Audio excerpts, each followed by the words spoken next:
Hello, everybody. It is the American Dufus Show. Don't be a doofus. Please do subscribe, like, share, and I thank you all for watching. I want to start out things in this episode by addressing former Vice President Mike Pence.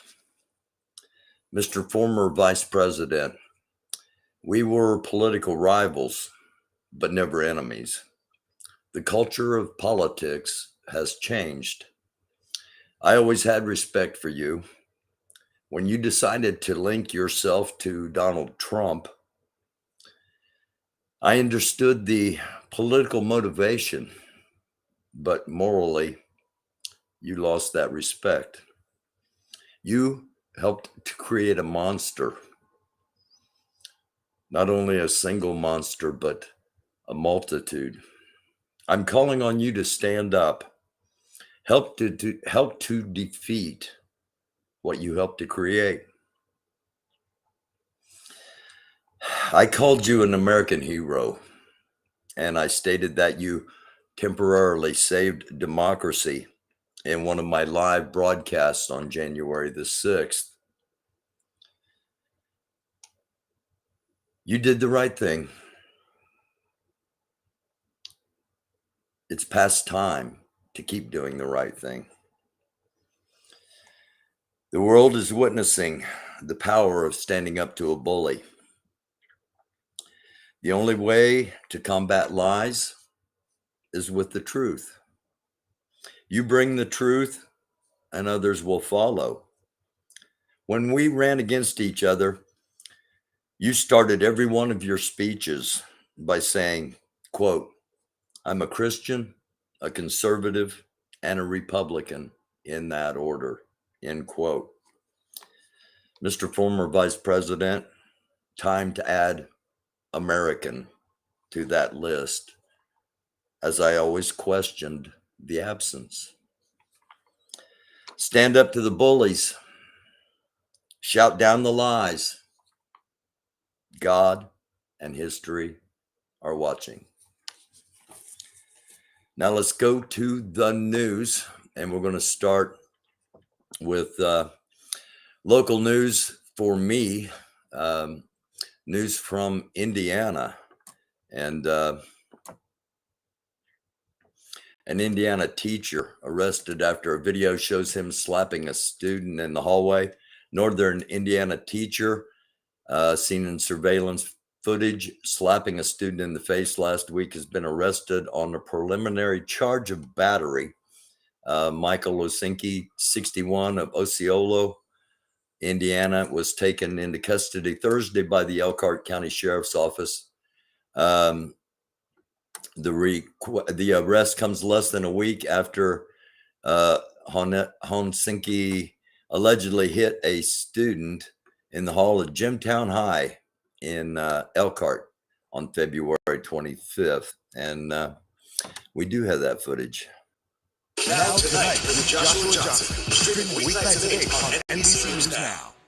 Okay, the price we have. Teacher in Indiana banned from school property after allegedly hitting a student. Security footage appears to show former Jimtown High School teacher Mike Kosinski slapping a young student in the face. The student hit his head against the wall and then fell to the ground. School board granted the teacher an early retirement last night. Police are looking into this incident. Okay, he got granted an early retirement last night, and police are looking into the incident. That's how we're starting tonight's episode. Well, actually, I addressed former Vice President Pence to start the episode. If you're just joining us, go back and watch that when we're done here. Thank you all for watching, those of you that are. And we are on Facebook, we are on YouTube, and we are on Twitter, all three at the same time. I'm currently not able to see any chats or comments or anything. If you want to reach out to me, you can do so, americandufus@gmail.com. If you'd like to help support the show, the best way to do so is the Cashapp and $ American Dufus, all one word, AMERICANDUFUS. Starting out looking at flight tracker as we do. And once again, Forte 10 is making L-shaped patterns up here on the Belarus border, and has been since our afternoon broadcast. There is no afternoon broadcast on YouTube. Something happened. My internet went down as I was beginning the afternoon broadcast. It came back up, and I started over, and it is available on Twitter and available on Facebook, but not on YouTube. So what I really wanted to show, Forte 10, what I really wanted to show was the lack of air traffic over this region, whereas we've seen it even last night, much more heavily trafficked. And I wanted you to notice the amount of traffic flowing into Moscow at this time. Big planes, lots of big planes. Some private jets have been skirting in and out, and people in the open source intelligence community are monitoring all of those. So that's what's going on in the sky at the moment. 10:22 p.m. Eastern Standard Time. That means 5:22 a.m. in Ukraine, and 6:22 a.m. in Moscow, Russia. This is a pretty incredible story. This comes out of Sky News from Britain.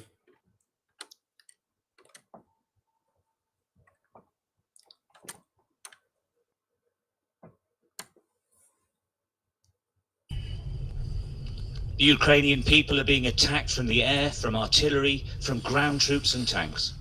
The debris of this war litters every street. But the government has warned for days of Russian saboteurs who've infiltrated the country to bring terror. We talked about that this afternoon in the episode. Different groups, not only in Ukraine, but also possibly in the Baltic states as well. Death squads who are attacking civilians in their cars as they flee. They do exist, as we found out. Oh, That's a bullet. that was a bullet. No, it wasn't a bullet. It wasn't. Something blew up under us. Something went bang. Oh, there's a big hole.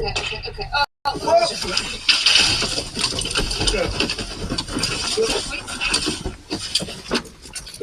Whoa! Whoa!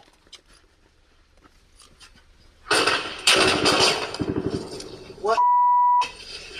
Whoa!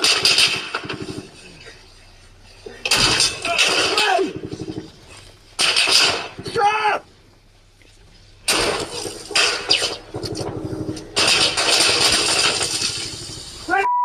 Everyone! We think it's a Ukrainian checkpoint and a mistake, so we identify ourselves. British journalists! Journalists! Journalists! Journalista! Can anyone? You alright, Stu? Journalista! Is everyone okay? You okay, Dom? Journalists! Somehow we have to get out of this, but the rounds keep coming. It's a professional ambush. The bullets just don't miss. Whoa! Where can we go? Shall I crawl? Can we crawl down the embankment? Andre! Whoa! Whoa!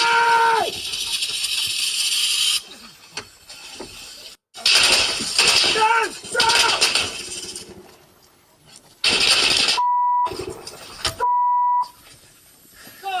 Stop!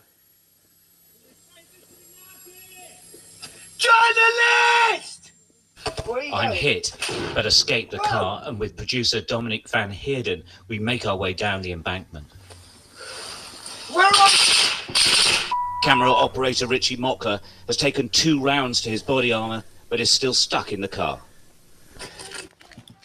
He runs for it in a hail of bullets. Kept filming the whole time.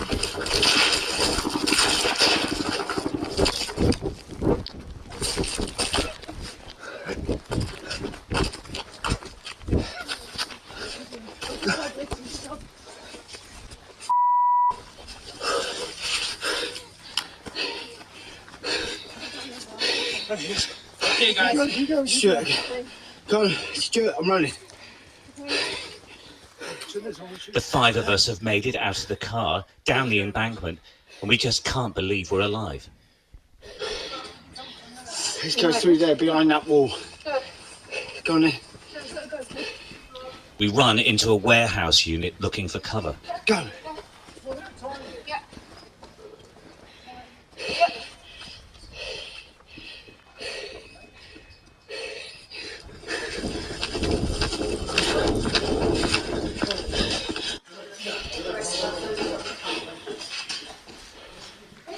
Three caretakers beckon us inside. Спасибо. Producer Martin Val starts coordinating a rescue plan with Sky staff. We know any rescue will take hours. We're stuck, fighting outside. We've no idea what's going on. We've got ourselves into a garage, somehow we found our way in. There's three guys working here and they've said we can stay, but there's a lot of firing going on outside. We don't know why. It appears to be a battle. Noises and shooting.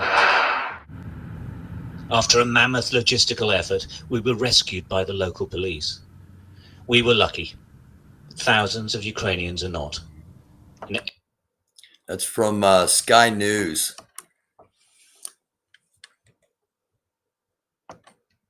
Now, what's happening around the world? Well,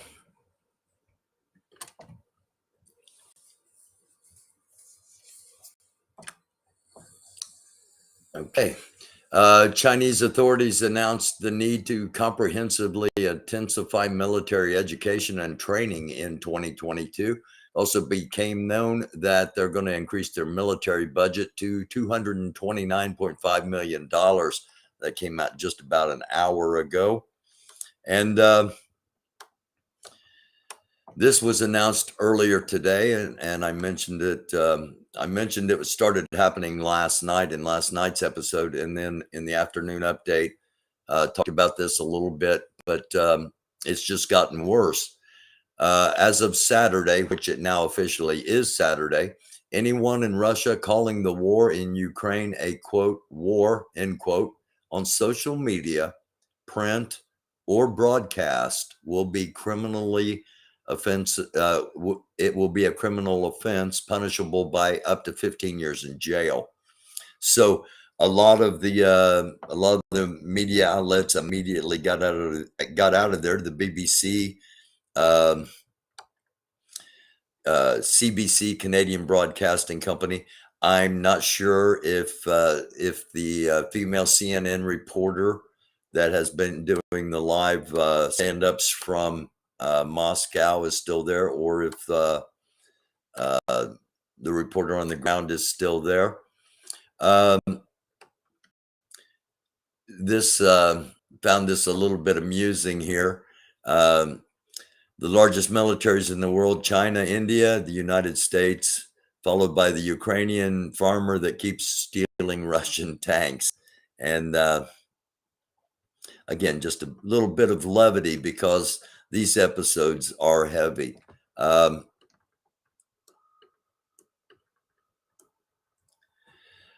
Around 74% of Americans, including Republicans, Democrats, said the U.S. and its NATO allies should impose a no-fly zone in Ukraine, according to a Reuters poll completed on March 4th.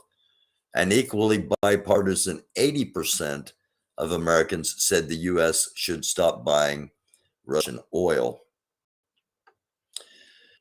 A freestyle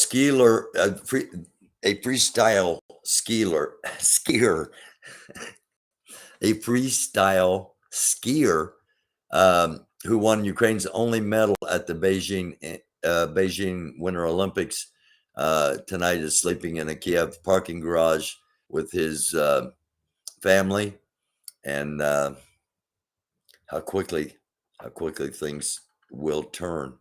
Now, a lot of people have been crying out for the Keystone Pipeline. Activate the Keystone Pipeline. We need the Keystone Pipeline. The Keystone Pipeline, first of all, was never operational. Okay, it was never ever even completed. All right. Step one, it doesn't really exist. It's not there. All right. Number two, the Keystone Pipeline at its full capacity would only bring in about 8% of what Russian oil we currently bring in. So it's not going to offset any Russian oil. That does not mean I'm opposed to cutting off Russian oil. I've questioned in each episode. But don't let the straw man stand up.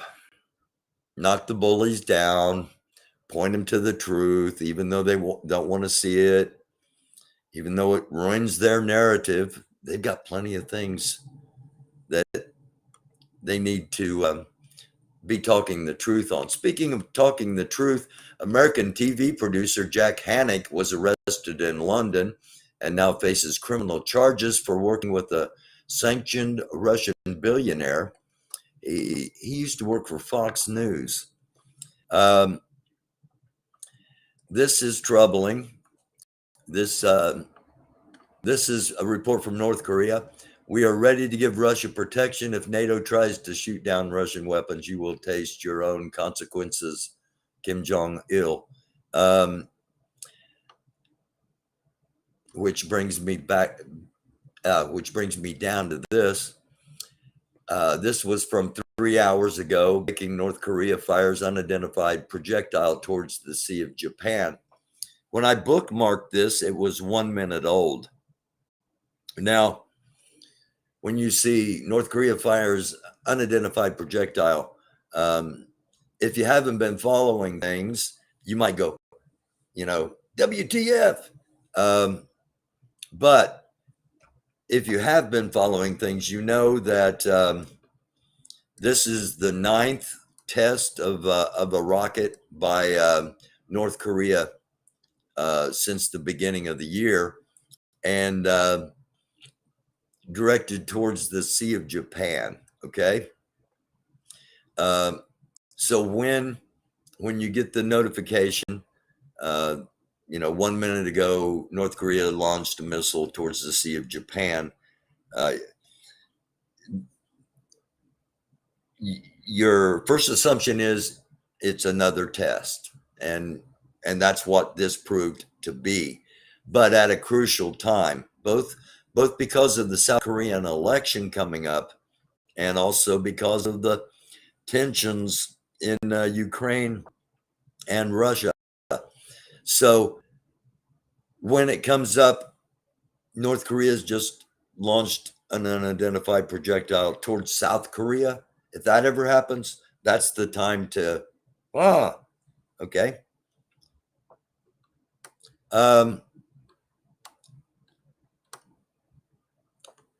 Representative Marjorie Taylor Greene and Boebert turned their backs and refused to applaud Biden's cabinet. We saw this on the episode where we watched the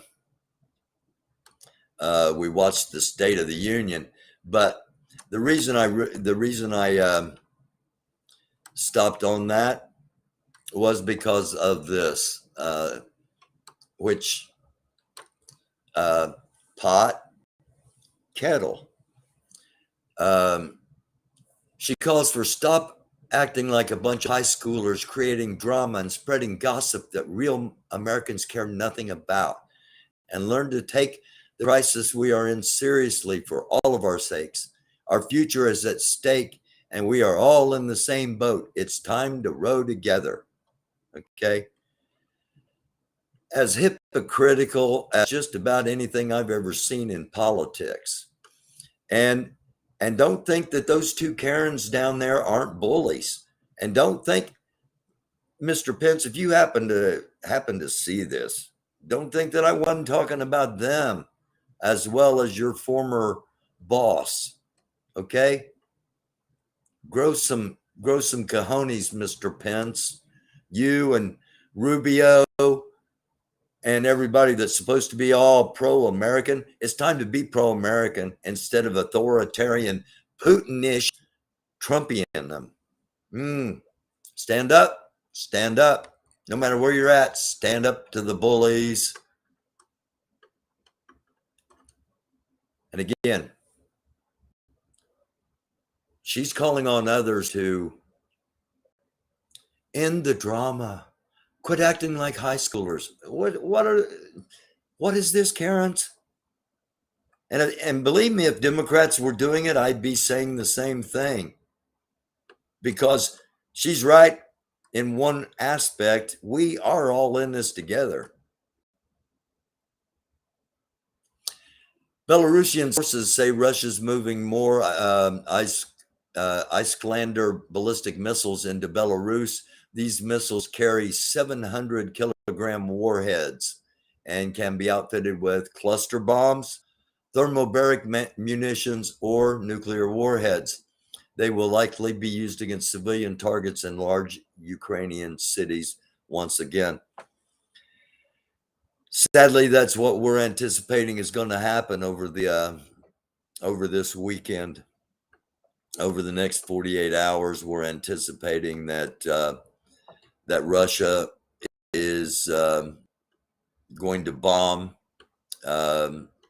Ukraine and attempt to bomb Ukraine into submission in 48 hours. We've already seen them going block by block in areas outside of Kyiv. We've seen it in Kharkiv. And I really hope I'm wrong, but I think that's what we're going to see over the next 48 hours is massive bombings and missiles, rockets, and I understand the rationale behind the no-fly zone. I understand the rationale by of not wanting to get directly involved. But the human in me says, when do we get involved? We know what's coming. We know those bombs. We know those rockets. We know those missiles are coming. We're the baddest cats on the block. We could take all of those out. But then we got nukes. Okay? Well, we're always going to have nukes because they've got 6,000 and we've got 5,977.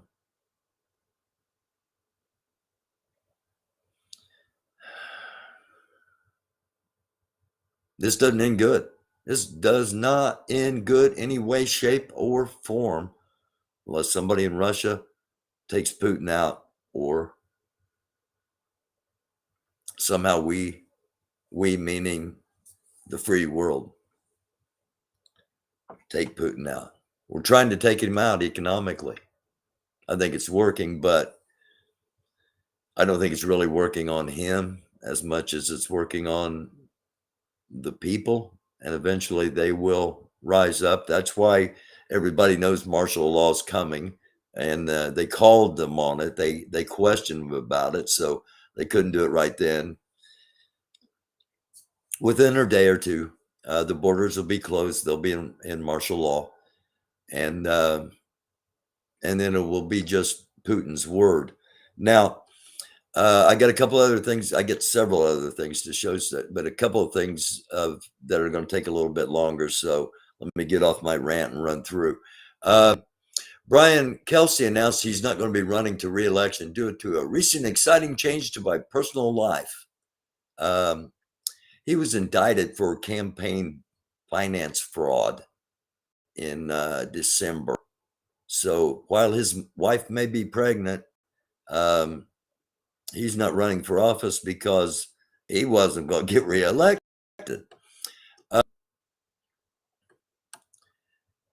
I only got the translation to this. Okay, I'm going to wait. I'm going to use that in the next episode. I mentioned lightheartedness of the number 3 military in the world being the farmer who's stealing all the Russian tanks. And here, this is an example. We saw one for sale on eBay the other day for 400,000 American dollars, and did not include shipping and handling. But not all, not everything is light. Not everything is fun or joking. This is just a little bit of levity in the middle of some really heavy stuff. Again, this is news done a little bit differently. It's the American Dufus Show. Don't be a doofus. Crowdsourced, not sponsored, not censored, and unedited.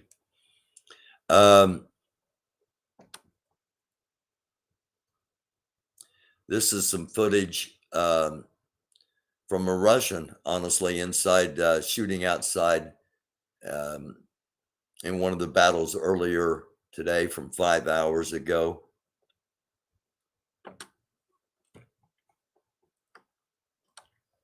And in Russia, a prominent Kremlin close political analyst suggests that the Russian military operation might finish, quote, beyond Ukrainian borders, end quote. He said Germany will be never forgiven for allowing weapons to be sent to Ukraine. Those that saw this afternoon's episode saw the article where the young man said for the past 8 years, Russian TV has been saying nothing about, we can't wait to bomb Washington, D.C. and to take back Berlin and to reestablish the Russian Empire. He said, quote, Germany will never be forgiven for allowing weapons to be sent into Ukraine. Threatening a NATO member, if not actually acting on it. The head of Aeroflot, one of the major airlines in Russia, has left his post, and probably Russia as well. The head of Pobeda, one of the other major Russian airlines, also left his post today and published a farewell letter to his employees. So some of those private Russian jets we were tracking on Flight Tracker probably carried these 2 people. Don't know that for a fact. Do not know that for a fact. It's pure speculation. That's why I whipped past that.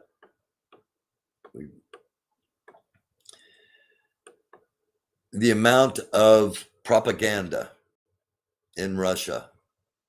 This young, lovely young woman tells the BBC that my city is being shelled, but my mom in Russia won't believe me. I've got a story to show you in just a couple of minutes about that. I showed these two earlier this afternoon, and I wanted to share this. This is what I was talking about. Every day for the last 8 years on all Russian main TV channels, they talk about war and dreamed about how the Russians will take Berlin again or bomb Washington. No jokes. So we get a little bit of insight into the mindset of Putin. I shared this earlier in this afternoon's episode. I want to share it again when I get back down here to it.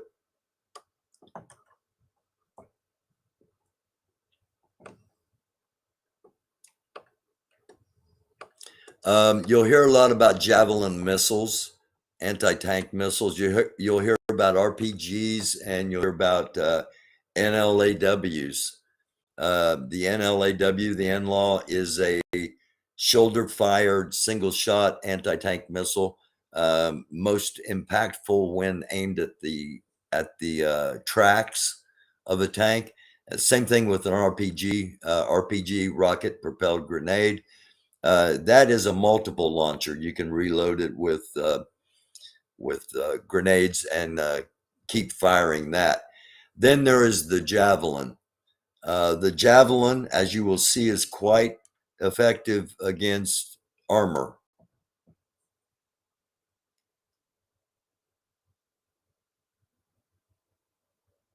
Shot in infrared. And target eliminated.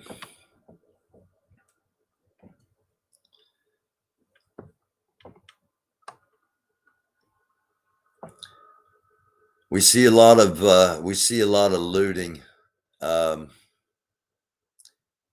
This is looting for survival.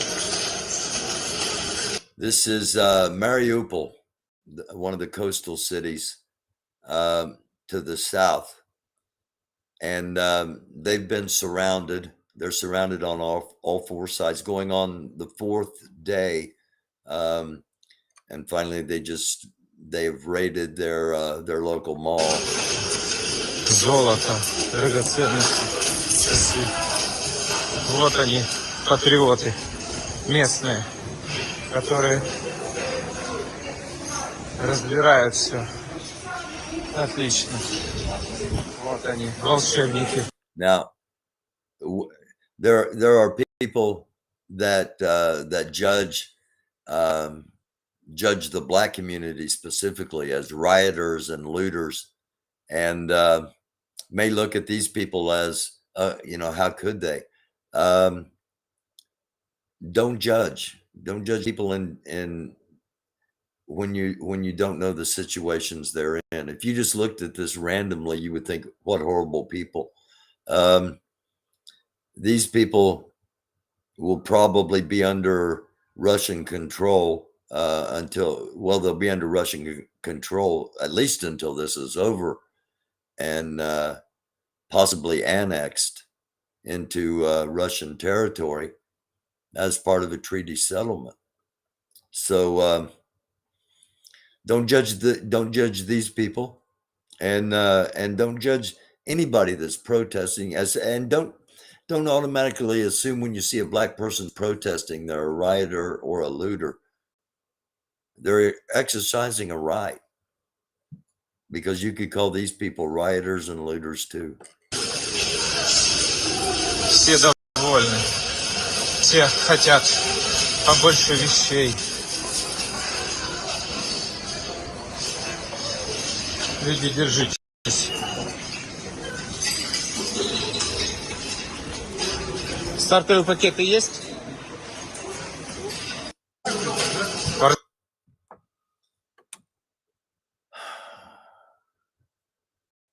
The things that happen in war. Speaking of looting, many of the Russian troops were sent in. Reports have told us, multiple reports from multiple sources, with 2 days or less rations, because Russia anticipated to be met as liberators, as the United States was when going into Iraq. And if you tell a lie enough, it becomes the truth to you. Perhaps Putin told himself the lie enough that he believes it. We've seen samples of that here in the United States. Here's what he did say today. Нет никаких недобрых намерений в отношении наших соседей. И им бы посоветовал тоже не нагнетать ситуацию, не вводить никаких ограничений. Мы все свои обязательства выполняем и будем выполнять дальше. не видим здесь никакой необходимости ситуацию нагнетать или ухудшать наши отношения. И все наши действия, если они возникают исключительно всегда в ответ на какие-то недружественные действия в отношении Российской Федерации. Okay, you're probably watching that and going, what a crock of... Well, I totally understand why you would be. I totally understand why you would be saying that. We are not the audience. He's talking to the people of Russia, trying to condition them that, you know, I say a lot on here, create a problem, blame somebody else, become the victim. We see it time and time and time again. We see it right now with the blonde congresswoman that just came out and claimed the victim. Like now she's got, you know, quit causing drama. My feelings are hurt. Putin created a situation, blames Ukraine, claims Russia is the victim. Classic. A growing number of Russians and Ukrainians are traveling to Mexico, buying throwaway cars and driving across the border into the U.S. to seek asylum. That must have the Republicans absolutely infuriated, as that just shows how ineffective our border is. Now, I talked about how important it was to for the propaganda of Putin to be disseminated to the public. And here's 2 minutes of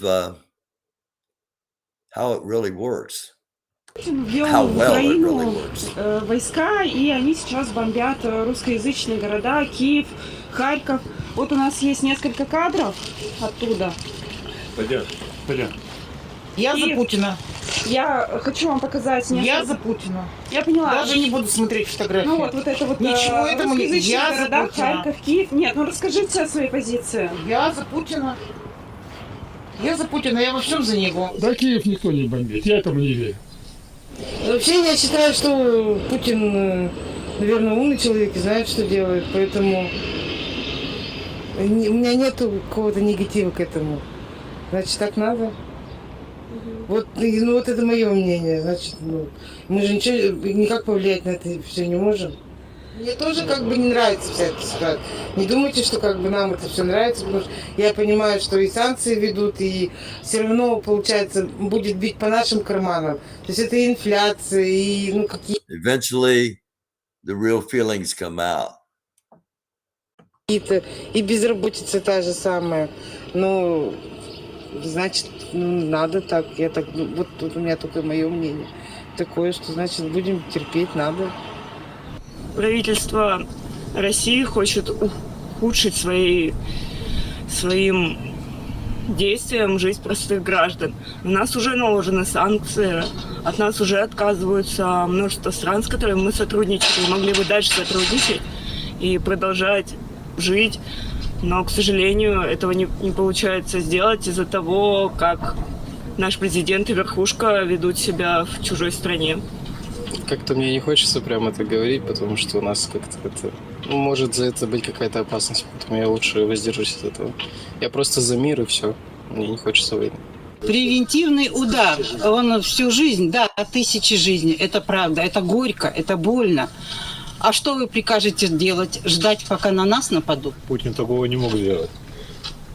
Напасть на Украину, тем более. Зачем нападать, если там наши жители живут? Наши все там, Украина, Белоруссия. Но это же произошло. Почему? Случилось? Не знаю, потому что там другое говорят. Я не слышу, что Путин ввел войска специально для войны. Это Зеленский все делает. Американцы. Зачем он положил 500 человек уже своих? Зачем? Не знаем. Да ну его нахрен. So,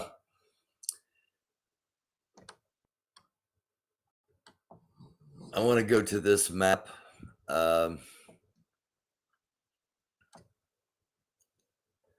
as our last story. And you see, this is Ukraine. Kiev is up here. About 220 kilometers south is, hold on, using Horkrans. Why does that matter? It's the third nuclear reactor plant in the nuclear power plant in Ukraine. We saw what happened last night. Currently, this power plant has 3 nuclear reactors, so half the size of the one that Russia captured last night. Why does it matter? Russia already has Chernobyl, which is up here in the north, and now they have the other one, Zaporizhzhia, that we talked about last night, and they are about 15 kilometers outside of Russia. Is about 15 kilometers outside of this this facility. So don't be surprised if in the morning you hear there was another attack on a nuclear power plant. As incredible as that is, and unprecedented. It's never happened in history. The relatively short history of nuclear power. So again, thank you all for watching me. I was trying to keep us at about 45 minutes so that people might watch on the replay that haven't caught it live. And again, I apologize, but the way I'm on some new software here, and I can't see any of the chats or tweets or comments. And again, we're live on Facebook. We're live right here, live on YouTube, Facebook, and Twitter. And it's the American Dufus Show. Don't be a doofus if it's your first time watching. First of all, I'm your host, Barry Walsh. And if it's your first time watching, it's a show, news done differently. And we also highlight stories about equality and justice and injustice as well, and freedom. So I thank you for watching, and I hope you will tune back in. Hit the subscribe, hit the like, hit the share, hit the notification, follow, whatever's necessary on the platform you're watching, and help spread the word. If you want to reach out to me, it's American Dufus, AMERICANDUFUS, all one word, at gmail.com. And the best way to help out financially is through the Cashapp, $ American Dufus. And that does accept Bitcoin, by the way. I'm also an author, and I've got 3 novels currently available on Amazon. Just search Barry Welsh Books, and all 3 of them should come up. The latest one is called America, Land of the Greed and Home of the Grave. I caught some heat over the title from some people, and I question why, because the average American ends up dying in America, and it is the home of the grave. And the country was, and always has been based upon greed from the time of slavery to the time of Trump. So I say thank you all for watching. Ask you to tune in again, and it's a dark world. Do try to be a light. Try to shine a light of positivity if at all possible. I generally end by saying peace, and in many different ways. And tonight I'm going to say Brom and Mir. That's Ukrainian and Russian for peace. Shalom, salam, namaste, peace. There is one race, the human race. I hope you'll join us. And I hope you'll join me next time on the American Dufus Show. Don't be a doofus. Thank